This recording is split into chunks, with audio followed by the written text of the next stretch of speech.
Tolkien fans are a pretty passionate bunch.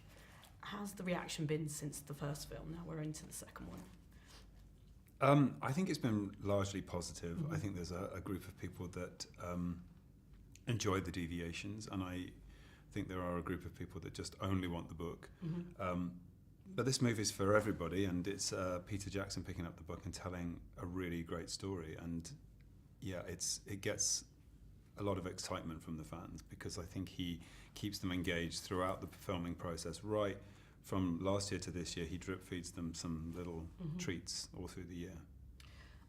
Thorin's pretty different actually in this second film. He's certainly trusting Bilbo more and less suspicious. Was that a bit of a relief to play him a little less kind of... I'm glad you've picked that up, actually. Yeah, I mean, some people miss that bit, but yeah, I think in movie one, he's very anti-Hobbit. Movie two, he's really questioning his own judgment and how judgmental he's been towards him, and realises that he's his best asset, and as opposed to being a liability, which he thought he was at the beginning. So it shows me a lot about Thorin and his ability to change.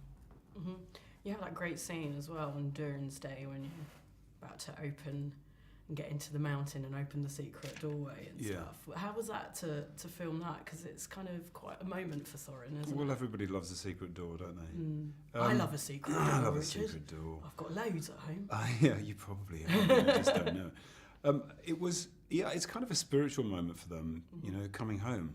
Yeah. It's the ultimate coming home moment, and they think they've failed and they think they're not going to get in. And what was really great is that when it was being perceived, the scene, I somehow thought they were going to... Do you remember when they enter the Mines of Moria in Lord of the Rings, and then there's this kind of magical door, and I thought it was going to be something like that, and actually Pete left it really simple so that it's literally just a kind of crack in the stone, and I think it was because of the way that it was played. It was played in a very simple way, and he's kept that simplicity to it, and it's...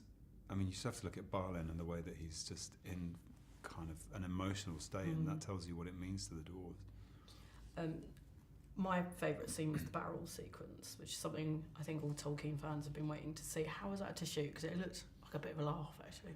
I have to say, of all the things we shot, it really was a bit of a laugh every day. I mean, the best part of it was when we were in the studio, because they built a water course, which was pretty long. I think it was about quarter of a mile in total, powered by two V8 engines, and they could reverse it so the water would go in different directions, and it had different speeds, so we were all yelling out for it to be on its fastest setting so that they blow the engines, and they were dumping water on us so that we kind of got dunked, and 2 weeks of being at a fun fair. It's begging for a theme park ride, isn't it? It's totally begging for it, fail safe. There's a great scene also with between Thorin and Smaug. I've been calling him Smaug since I was about 10, and now he's Smaug.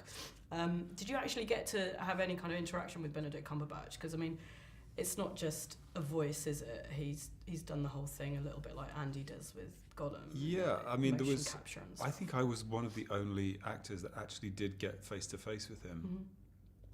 Just for one day, for one line that I happened to be in the building, and they said, "Oh, come in because Benedict's working."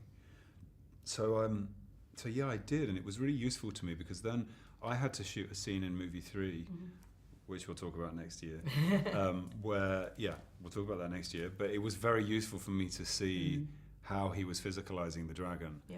And I think that voice is going to become as iconic as Andy's Gollum. Oh, yeah. It's a great performance, actually. Lastly, I just really want to ask about the merchandise, because I do love an action figure. Have you got a favourite thing with, like, your face on? Lego. The Lego? Yeah. I mean, it goes without saying. I played with Lego as a kid, and to see me as a piece of Lego. Little square block. Yeah, it's very fulfilling.